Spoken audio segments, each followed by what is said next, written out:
Praise the Lord everyone समस्त को नमस्कार। आशा करुँच आपण मैंने समस्ते प्रभु दयारू भलरे थे। आम मैंने पठन करते आदि पुस्तक प्रथम अध्याय 1 ରୁ 13 पर्यंत आम पढ़ी पढ़ी देखिले जे परमेश्वर 3 दिन पर्यंत रहिले। 3 दिन पर्यंत कौन कौन से सब कले आम मैंने देखिले जानिले बुझिले एंड तापर आगु को कौन कले से आम पठन करवा। आदि पुस्तक प्रथम अध्याय 14 रे तो सेठारे एई प्रकार लेखा अछि। आपण माने देखंतु लेखा अछि एई प्रकार अनंतर परमेश्वर कहिले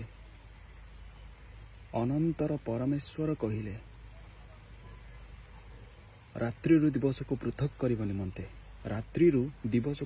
करबा निमंते आकाश मंडल रे ज्योतिर्गण उत्पन्न हेउंतु।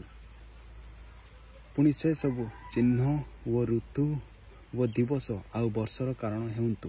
एई प्रकार कहले परमेश्वर आउ से जहाँ कहले से प्रकार ही घटिला।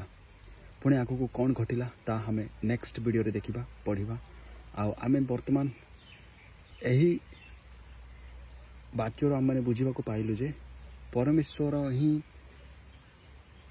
चिन्ह ऋतु व दिवस आउ वर्ष ए सब से सृष्टि कले। ए प्रकार से बहुत आश्चर्य कर्म कले। आउ थे पास्ट रू आम पढ़ा देखा से प्रकार कहते अनंतर परमेश्वर कहिले रात्रिरु दिवस को पृथक करने निमंते पृथक रात्रि आउ दिवस दिन ए दुईटा को अलग अलग करने निमंते कौन कहले आकाश मंडल रे ज्योतिर्गण उत्पन्न हेतु। आकाश मंडल रे ज्योतिर्गण वर्तमान आम मैंने आकाश मंडल रे कौन कौन देखा पाओ तारा जह्न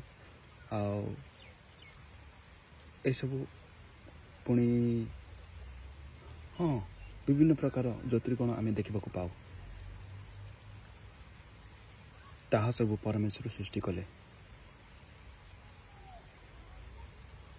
आम मैंने जिते आकाश रे ज्योतिर्गण देखु तेबे आमे जानी पारु जे एहा वर्तमान रात्रिर समय। ए प्रकार परमेश्वर बहुत किसी आश्चर्य कर्म कले। आ परमेश्वर ए वाक्य द्वारा समस्त को आशीर्वाद करंतु एंड मु आशा करुच्ची आपण माने ए वाक्य को सुनिले एवं पढ़िले पठन कले आ बुझी पारिले। ए वाक्य द्वारा समस्त को परमेश्वर आशीर्वाद करंतु। जो माने वीडियो को देखुचंती सेमान को भल रूपे आशीर्वाद करंतु एवं जो माने देखुचंती जो माने परमेश्वर को जानिचंती एवं जेपरि से माने बुझी पारिबे से निमंते मोर प्रार्थना। आ ए वीडियो को मु एंड करुच्ची। मिसिबा नेक्स्ट वीडियो रे नेक्स्ट वीडियो रे से कौन कहले कौन तैयारी करले कौन उत्पन्न कले ताहा हमें देखिबा। तो ए वीडियो को एठी मु एंड करुच्ची। समस्त को नमस्कार। Praise the Lord amen. May God bless you.